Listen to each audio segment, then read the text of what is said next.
And Loveling sitting in the mid lane spot. Yeah, certainly are. So we'll have to see whether that was just a little bit of a confusing mix-up or whether Cool will take that smite and wander around with maybe a jungle Karthus. Well, we're still seeing cool bans here by King LeBlanc. Does get taken away as OMG going to consider their next man.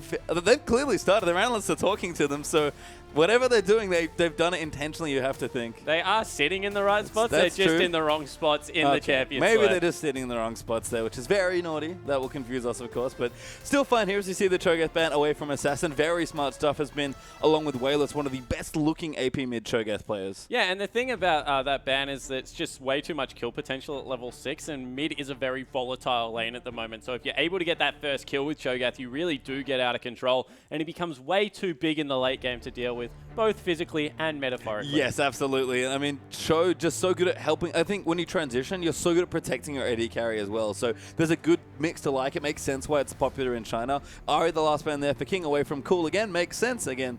Unless we do have more shenanigans, and OMG going to look for one more ban here. Yeah, of course, they're two must bans against the mid lane Loveling, just so good at those champions. But the thing I love about Cho'Gath at the moment is he's kind of the Viger of this patch. He has one of those abilities in his W that you just don't expect on a new kit. That AoE silence really messes with a lot of champions, how they go through their spell rotations, and it's very frustrating to play against. Yeah, it does great damage, cast instantly. Yeah, it's kind of an old school ability like the old Vega Event Horizon, but it's been used to great effect here as OMG last ban the Heck Room here, and King can have to consider what they want. Lysandra is open most notably, but other than that, very open. I think the other thing as well, Thresh is open there, they hover, and they do take it away. Kalista open here. See if Uzi takes that one away for himself. Rek'Sai going through for Cool in the Loveling in the jungle, and we'll see exactly what the response here is. We've seen a lot of Graves played into Kalista. That seems to be the answer, but Nidalee being locked in. Yeah, I mean, Nidalee, wait a second.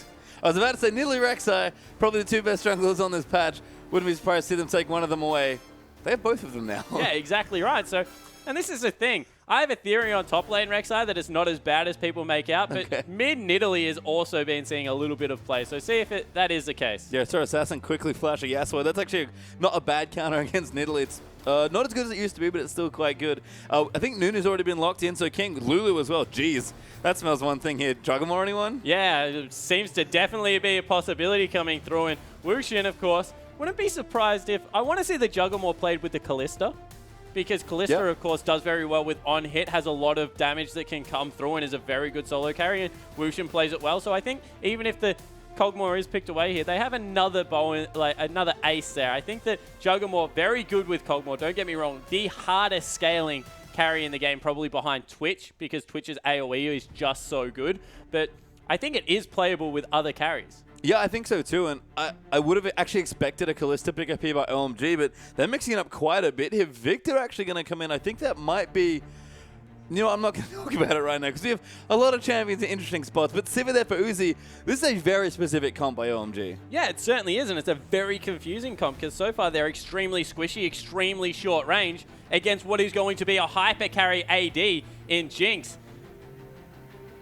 I mean, there's Jinx, like you mentioned, being picked up. It's not the Kog'Maw, not Kalista. All would have been fine here in this comp that King have put together. They're clearly looking for something here as their last pick. Lamb flashes a couple champions. I think he's mashing the random button right now. Let's just give them 5 more seconds. That's about how long they've got. And I think we might have broken our analyst. Surely it has to be a Morgana. How do you run a protect the AD carry comp without the Black Shield? It is not going to be. It's going to be an Ezreal. And Cloud locks in Sona. I have no idea who won Champion Select. Let's see. Well, I mean, Cloud clearly comfortable, at least on the Sona. Going to take it here again. Thresh picked away. Apparently, the correct pick is Sona. Yeah, exactly right. Apparently it wins the lane with the, 210 base health or whatever Sona brings to the table currently. But you know what? Very interesting lineup coming through here. It's going to be a top Rek'Sai.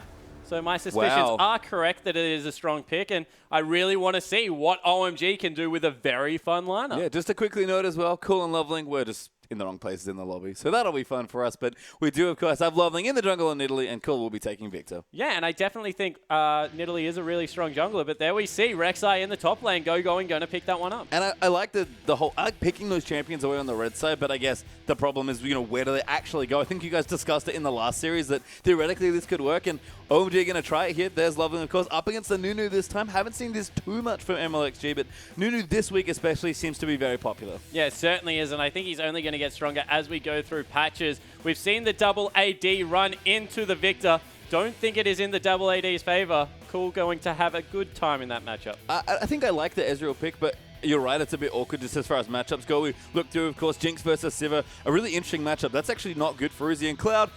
They're apparently just picking all bad matchups in the bottom lane because he's playing Sona into Thresh. Yeah, exactly right. And this was the original counter matchup that we saw come through for a lot of Sivir games at the start of the season. Jinx, that hyper carry, does extremely well. Well, we'll see how Jinx really does because we're going to get straight onto the Rift.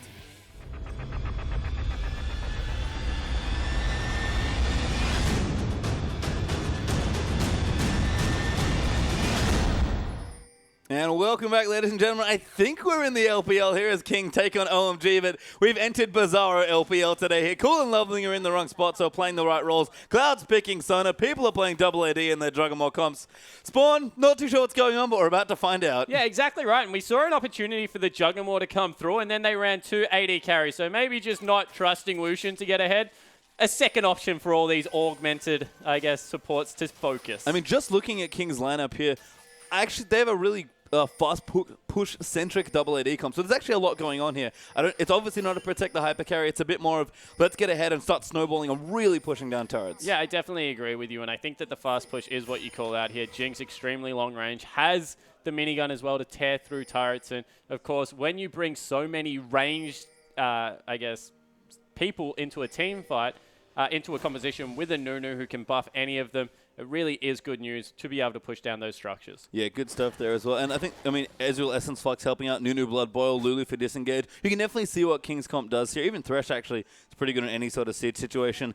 That's the big difference though for OMG here. They took away Nidalee Rek'Sai. We've started seeing both those junglers be so strong, but one of them's in the jungle, and like you mentioned, Rek'Sai in the top lane for Go Going. Yeah, and has gone with a Doran's Blade, so an aggressive start coming out of Go Going. Want to see what the build is. If it is the Ravenous Hydra, just split push all day, be obnoxious, try and push down structures Rek'Sai, or whether he goes for a more teamfight-centric build. Well, I know that you mentioned, top Rek'Sai theoretically makes a perfect amount of sense. What is it about the champion that you like in that lane? Perfect thing about the champion is you put a tunnel at your turret, and you get as many free teleports back to your lane without actually having to use your teleport. It's just such a good, I guess, laning tool. Once level 6 hits, you use your first one, to your first teleport at about level 4, doesn't affect the dragons, and we see actually a good counter jungle coming through from MLXG and Sky. Yeah, really nice actually, taking away the red buff there, teaming up and eating that away. Loveling's going to be forced out of his jungle starter Krugs, but obviously going to get denied his red buff. Go Going, by the way, jungling with the Doran's Blade currently on Rek'Sai. Yeah, so Rek'Sai clears the jungle extremely healthy with a Poacher's Knife, so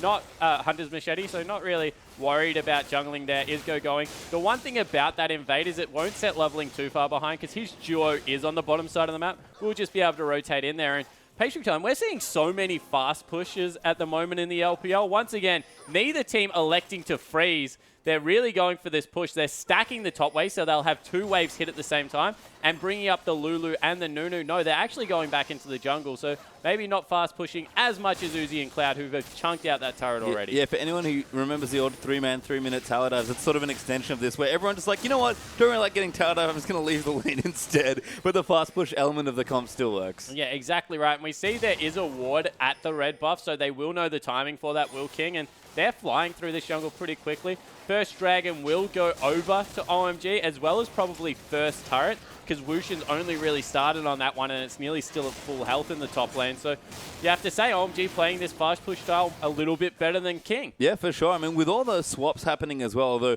both Sivir and Jinx are tearing through their respective turrets, Dragon will go down here. I think one of the things in top lane, especially in the LPL, that's prized right now is the ability to follow your jungler. And Rek'Sai, a jungler herself, very good in this situation. Yeah, and I like that that's brought up. Maybe we'll see a little bit more of this. I like it when they do it with the Mundo because the cleavers and the Burning Agony just flies through the camps. You can do it so quickly. However, Rek'Sai, as you mentioned, with that bite, with all the AoE that comes through, really augments Nidalee's kit. And Nidalee, all of a sudden, has someone to heal that's not herself, that does a lot of AD damage. Yeah, we've seen it with Diana as well. So teams, again, starting to adapt here, but Snake seem to have started a 4-man proxy fast push here. And, King are going to take it. They've got the Nunu in. Minigun Jinx coming through. Even the range Lulu and the Thresh for all this tower pushing. Going to take them a little while longer. They're actually going to wait for another wave, but towers are going to fall very quickly here. Uzi's almost finished the bottom side, and top side should fall shortly after. Yeah, certainly should. They wanted another cannon creep wave. Uzi, on the other hand, is waiting for the wave to equalize. He's actually stacked it up now. So it will push back into his turret, meaning if they swap into the top lane, Going should have an easier time farming that wave in the 1v2. Yeah, and that's something that's always impressed me about Uzi, despite how strong a laner he is. He's just got such good mechanics in any sort of lane swap. Yeah, he certainly does and understands exactly what his wave's going to do. So heads up play there. Loveling actually dragging the minion wave off the turret means that that turret's not going to go down. Early advantage by 1,000 gold and a dragon over to OMG. Really winning this one out. And it's all little things, but, you know, the early dragon, the jungle follow for Rek'Sai. Don't know if OMG exactly planned all of this, but they've adapted very well if they didn't. And all the while in the mid lane, we're seeing some farm happen, but understandably very... now trouble actually coming through for Cool as Lamb. Going to line up the hook. Will just miss there as Victor popped his ghost to get away. Yeah, and didn't want to trade flashes. Actually think that's a miscall by Lamb, because if he had a flash, Cool would have had to burn both summoners. And we've seen Victor time and time again with no summoners. An absolute sitting duck in the mid lane. Yeah, kind of like Cassiopeia, just dies so swiftly as now MLXG going to invade in onto the Nidalee. Loveling trying to get him out of the jungle, but there's too many King members here on this side. Loveling going to try and get some CS away, but Nunu going to steal it. Looks like we might even see a dive. The Gromp potentially going to get looked at as well, but going kind of afraid to go back to that turret. Yeah, it certainly is. Has a very good CC in that knock-up, so looks a little bit more confident, but they're sending 3 members down in response. He's trying to get into experience range, maybe bait the dive out. Zone is in range, but the teleport coming through. Yeah, pretty aggressive here by going, but he gets flayed out of it into the Chompers. Forced to flash there as MLXG going to get knocked up, but Loveling is jumping on Woosh going. Will fall down near to Jinx for first blow, but MLXG gets speared in the back and goes down for the trade. Now Loveling going to chase in there as well. Lulu actually gets a tower somewhere. I think in the bottom lane, they managed to get it. Lamb will dodge the next spear, and it's 2 for 1, sorry. Yeah, so Lulu went down as an execute, so wasn't actually auto attack there, but tanked up a lot of turret aggro. And then the return kill came through for that jungle Nidalee. So what this is going to do is actually set Lulu very far behind. Is going to miss a huge wave, whereas going got back there with the teleport extremely quickly, able to pick up all that farm. So you see straight away Uzi shoving that wave in. We might even go for the zone here and try and keep Lulu away from that turret. Yeah, Loveling actually aggressively pouncing, does take away the mini Krug there, and will walk out of the jungle with the help of Cloud. Uzi, like you mentioned, swap to the top side there as well, so going to start pushing in that turret. And Sky, level 3 to level 5, cannot stand in this lane. Yeah, exactly right. And you see how relentless Uzi is, continuing to shove the wave and then harass under turret, of course. Lulu, not fantastic at choosing between farm and CS. Using mana, actually, right now to try and pick them up. So he's in a little bit of trouble, you feel, Sky, here. Yeah, Uzi actually level 6 now as well. Might even fancy a dive if Cloud rotates in with him. Just going to use the Boomerang Blade. Good harass coming there as well. And when Uzi's playing this aggressively under your turret, you know you're in trouble. Yeah, exactly right. They rotate MLXG one more time into the top lane to try and get something there.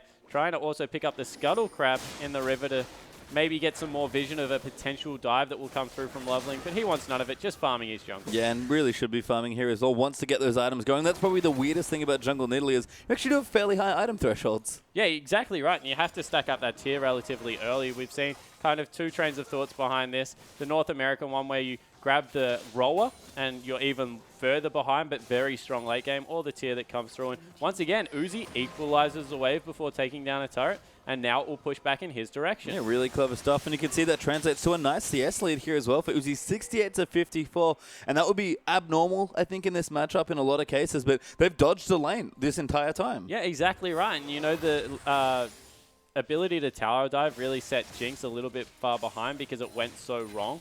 Wasn't able to stick around and push that turret. So all of a sudden, it's 2 turrets to 0. 1 kill apiece, so they're doing okay in that regard, but really suited OMG this early game. And I think the other thing I like about all the fast pushing that's happening from both sides now, actually, is that Victor, stellar wave crew, and Ezreal without his ulti, not very good at counter pushing. Yeah, exactly right. And when you sit these 2 mid laners head to head and give Victor a free lane, he really comes into his own at level 6, able to grab the blue even, although it was being invaded. And another thing I want to touch on about top Rek'Sai and why I think it's so good is because he has very good gank potential. And we haven't seen it this game, although going aggressive now for some reason. Yeah, use the tunnel, gets the knocker, but eats the chompers, gets hooked as well, and the mini gun just going to shred him. Goodbye, going. Yeah, you have to think that was maybe a misclick coming through there, trying to go for some CS, but the thing about top lane is they get denied so hard of resources. You see it's 23 to 25. Junglers at this point probably even stronger. So their ability to roam around and gank, although we didn't see it, does become extremely important. You have to say that Rek'Sai has the advantage over Lulu in that regard, but going has had a couple of deaths this game, got turret dove. That second one was just a little bit of sloppy play coming through, but he'll be fine in the late game. Yeah, and he's actually walking back towards the top side of the map as well, so probably lands just fine here. Although a level behind Sky now. He's actually hit level 6 on a Lulu with a bit of spare time, but that wave is so far back towards King's tier 2 turret. Yeah, it certainly is, and it's not going anywhere. If you take a quick look over there, I think it is actually very firmly in their favor. They've got about 5 or 6 caster creeps, although now being pushed out a little bit by Sky. Yeah, and doing the right thing here, and actually just jungling. As Loveling will do the same on his Nidalee. Going to try and look for a second dragon here for OMG. Yeah, Ward in the back of the pit, so they might try and get a sneaky hook over here, but maybe not going to be able to steal it away. Yeah, Lamb going to try something potentially, but no jungler in sight. That does throw the hook to entertain the steal, but Loveling's on top of the smite. Yeah, able to pick that one off, of course. Quite similar to Lee Sin, that takedown does a lot of damage to neutrals if they are low health. We see the handoff of the blue buff coming through. MLXG might have a couple of points in that consume, actually, because healing up very well. Actually maxing it equally to his snowball at the moment. Has 2 points in there. Yeah, we've seen a couple of different Nunu builds coming through as well. Beast and I think Clearlove love their max consume builds. Loveling and MLXG seem to favor sort of a balance. And there are some players that go max C and maybe even extra points for Blood Bowl. So it's kind of like team comp dependent, but Nunu very flexible. That's one of his biggest advantages. Yeah, I guess it depends what you want to accomplish with your Nunu.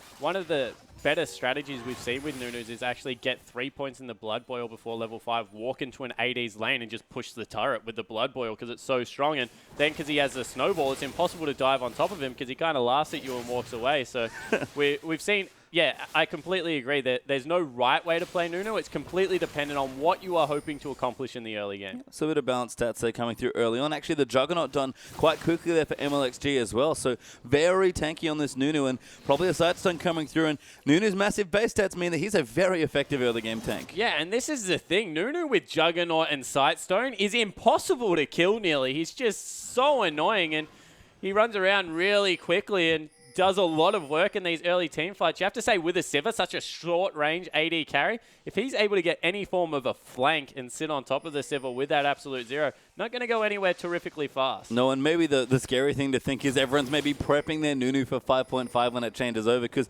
remember, Nunu probably going to get even stronger on that patch. Yeah, exactly right. We've seen a couple of games on 5.5, and I actually think that Nunu is heads and shoulders the strongest jungler on the patch. He just does so many good things for your team, and with all the extra health coming through, with the ability to go into that Righteous Glory, even as a jungler, because it's bumped up. Ooh, bit of a gank in the top lane. Yeah, good going. We'll avoid the good lance there. Actually does eat it, but not too worried. Actually pretty tanky, going for, like you mentioned, a very aggressive build on the top. Yeah, so able to go across there looking for the Ravenous Hydra. Potentially looking for some flat pen and maybe an assassination build, but I would not be surprised if it is the Ravenous Hydra. Just split pushes extremely well, uses that ultimate late game to get to every single engage needs to. And I like that element of OMG's comp. If Go Going is off split pushing, he draws attention, he can get almost anywhere if he's got a good tunnel network set up, although we might have a gank here coming through. Lulu in a whole host of trouble is cool. He's going to move forward. Skywall Flash, Wild Growth Pop there is over. Too much damage coming in, and Cool claims the kill. And there's no wards and Cool ghosts in. You have to assume there's more people going. Really have to question the use of the flash as well as a wild growth there. Just die. Like, you've been caught out. You've overextended in a pretty silly situation. Don't give them anything more away than what you have to. Of course, Flash is on such a long cooldown when you compare it to something like Ghost. And in a split push where Go Going now starting to level up and become even stronger, you need to have all your tools available to be able to survive any 1v1 pressure he's going to put out. Yeah, and like you mentioned, I actually love this element of OMG's comp. We've got the split push party, but there's plenty of good siege and poke and lots of good rotational play as well from the 4 members left on OMG. So. Yeah, and that's why I really like, as we have Wushin rotating into the lane, Wush actually missing that because of a well-timed minion wave that Go Going had prepped earlier. But I like Victor Nidalee together for that exact reason. Victor is surprisingly good at wave clear as well as poke because of how long that death ray is. And then Nidalee can just throw through all the spears. The gravity field, great zoning tool, hard to engage onto Victor because of the burst damage. Really rate it as a quasi-siege composition coming through. Yeah, and still weird that Cloud, is on Sona instead of Janna. Maybe wants a bit more aggressive tool for his ultimate there. Janna, of course, pretty much only disengage. Cloud does have, I guess, the flexibility there, but been looking good so far. Extra stats, not bad in the push as well, but Woosh is starting to split push in the top side. Yeah, and they've really got that turret low, and had to take it down eventually. They're only about 1,600 gold behind, so equalized turrets at this point. Kills are perfectly equal. Really only a discrepancy in the bottom lane where there's about 18 CS. But even then, Uzi's behind actually, so yeah, completely even across the map. Yeah, the 2 kills there for Woosh, giving him a bit of extra gold here. Uzi had his Infinity Edge first, was using it to rotate around, now starting to push down, just with Cloud actually in the empty lane. So looking to get that Sivir wave cleared down, but next Dragon going to come up in a minute 20. A very chaotic first 15 minutes. Yeah, it certainly is. And at this point in the game, you would think that maybe Lulu a little bit more useful in a team fight than what Rek'Sai will be. So you might even give the next Dragon across to King. But we'll see, because I don't think either team wants to outright fight here.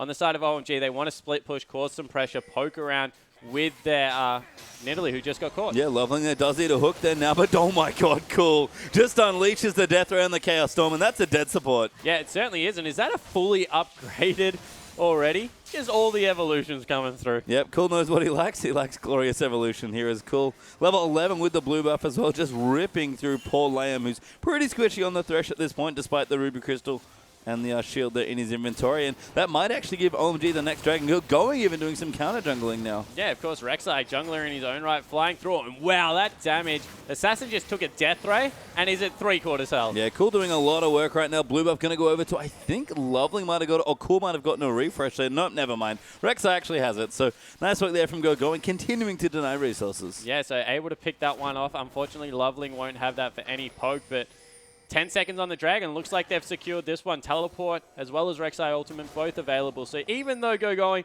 nowhere near his team, is everywhere at once. Yeah, can just always get to the tunnel with his ulti, which he does have available. Uzi actually went back to shop, has a Zeal now for this fight as well. So took a little bit of a risk there, kind of going back. Loveling actually going to trade poke there, and is winning the poke war with Assassin with that Magus enchant already done. I mean, this is pretty much what OMG's comp does. King has some decent poke there as well, but for me, this game is all about who can apply more pressure to these turrets. Yeah, I agree, and I think that that's where OMG's team really shines. So I'm interested to see why King elected into a similar composition, because OMG have everything they do, except a little bit better in the top lane, of course. Lulu really is going to be relegated to just clearing waves against this Rek'Sai, who will just get bigger and bigger as the game goes on. We see how good Rek'Sai is in team fights with no resources as a jungler. Throw in a top lane Rek'Sai who's been given the luxury of split pushing past maybe the 6-minute mark.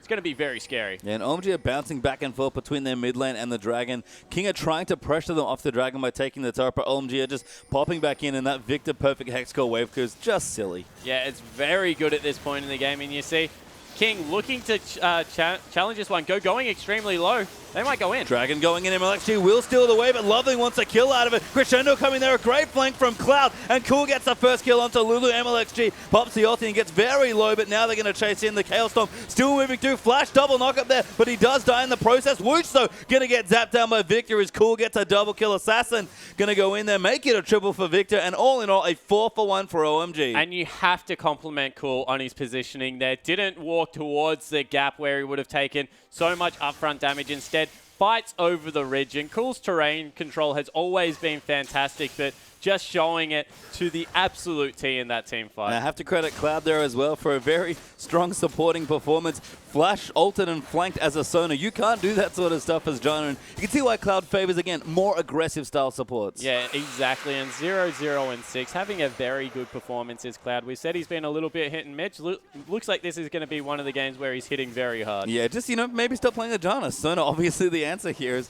he's looked great on it so far. Everyone else powering up as well. Rek'Sai now with Mercury Treads going as also back towards the top side, looking to continue to split push 95 to 76, so 20 CS ahead of Sky. Not surprising given how much free time he has in these lanes, and Rek'Sai is only going to get stronger, and so is Cool, who's now got a needlessly large rod. Yeah, so Cool really powering up now, not even finishing that Morellonomicon. Of course, when you have that 1,600 gold, it is so hard to not purchase the rod. Yeah, and Cool, makes the selfish choice there, but lots of flat damage already on top of the upgraded Hex Core that he's had for quite a while here. 5-0-1, the Victor. We've seen what damage he does to everyone, and it's a lot. Yeah, exactly, and a lot of upfront burst and persistent damage that can come through from the Victor. Does everything relatively well except for survive ganks in the early game, and that wasn't a problem because of the lane swap. So really like the composition OMG have put together here.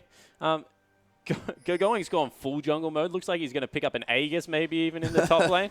But across the board, King really need to regroup now. That last team fight was a complete nightmare for them. They've fallen a little bit further behind. MLXG is having a good performance. 1, 2, and 2 on the Nunu has been quite frustrating to deal with, but Whoosh and Ezreal, they need to start getting their second items and getting going with this double AD comp. Yeah, and it's really reflected in the gold lead here. OMG up 5,000 gold. They have 2 dragons to 1, so MLXG did take away the first one for King, which is always nice to have, but pretty good gold values between the teams, and OMG continuing to just run King around the map. Yeah, they certainly are. Whoosh has picked up his 2-item spike now, has got that static shiv coming through. Trinity Force to follow quite soon for Ezreal, and ooh, Spear just missing in the bottom lane. You see the pressure that GoGoing's already putting out across the map. Yeah, I mean, just putting tunnels everywhere, continuing to push around, keep that pushed in permanently. Cool's actually down in the bottom side now as Victor, so going to split pushes the mid laner. And again, we're going to continually see this from OMG this game. You have to think one person's going to be in a side lane and the other 4 are going to be grouped together. Yeah, exactly right. And one thing I want to mention this game is we've seen that maybe Uzi has taken the mid-game power spike role where he's not grabbing as much farm as he used to be.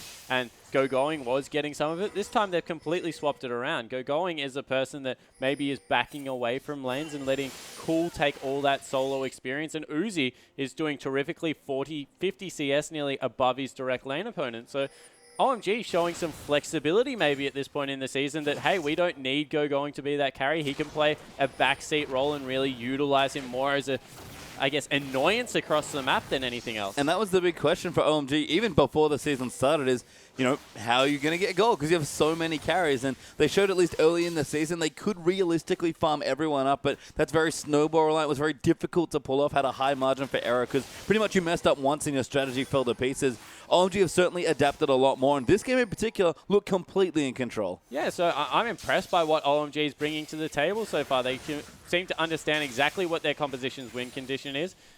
Pretty mid-game reliant, but will scale up quite nicely. And you see Cool continuing to put this split push pressure out, actually drawing 4 members down here. And in the mid lane, Rek'Sai now rotating over. Yeah, and again, OMG just sticking his 4 and leaving someone else in a side lane. This time it's going to be GoGoing. He's 2 levels up on Sky. Just shreds through him there with that Tiamat. And Sky maybe doesn't like that very much. Yeah, as soon as you have that full rage bar, the bite just does so much damage coming through, not being mitigated from anything. And not even an arm guard being picked up as Assassin nearly takes the spear. You would have thought that would be the go button.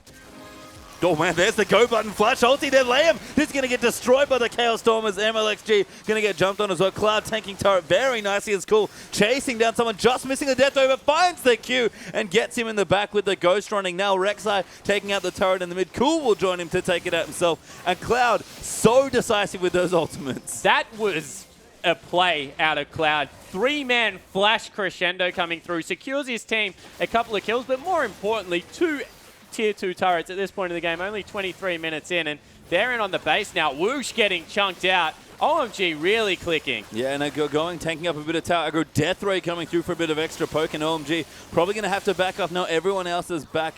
Here is Lamb, might look for a hook to engage, but Spear's going to fly back as they run away, and King just have to try and clear out some wards and push the waves out. Yeah, exactly right. And at this point in the game, their double AD should be at its strongest. 23 minutes, that's when it really is clicking. Not really any super tanks coming through, but they haven't been able to get any fights on their conditions. OMG really forcing means an 8,000 gold advantage. Nearly 9, actually, and really not much else to say about it. A lot on the back of the support as well, you'd have to think. Yeah, and I love that you highlight that OMG have looked strategically sound in the last few weeks. Again, had to pick themselves up, really sort of think about what do we want to be doing, how do we want to play. They've got plenty of superstar players, but for me, OMG's recent victories have been about strategically outplaying their opponents, and that was not true for OMG in the first 3-4 weeks of the LPL. Well, that was a huge question. No one, on paper, this is the best team in the world. They are so mechanically skilled on paper. There is no one that will go head-to-head with these guys 1v1 across the board. Even Cloud, as far as the support goes, is a fantastic mechanical support as GoGoing continuing this obnoxious split push with teleport up.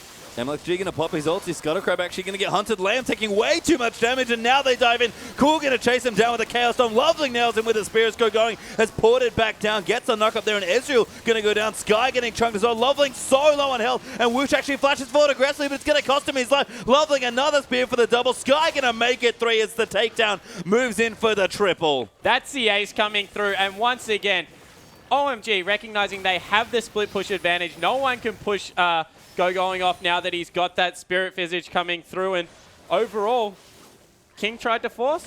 OMG made him pay. Yeah, and King just like, you know what? Probably not winning after that here. 13,000 gold behind, and they'll surrender the game in under 25 minutes. And Assassin looking a little somber there, thinking, I like Ezreal. What happened? Yeah, and 0-1-1 just didn't have an impact on the game. Fell way too far behind. In fact, nearly 4,000 gold at the end of the game. He needs to maybe look at exactly what went on there, but across the board, outclassed is a word that I'm going to use for it. OMG looked a much better team. Yeah, you can see Loveling, they're pretty happy with that Nidalee performance. I would be too. Makes me question why they gave it to Spirit in their series against World Elite yesterday, and Spirit crushed them with it in that first game.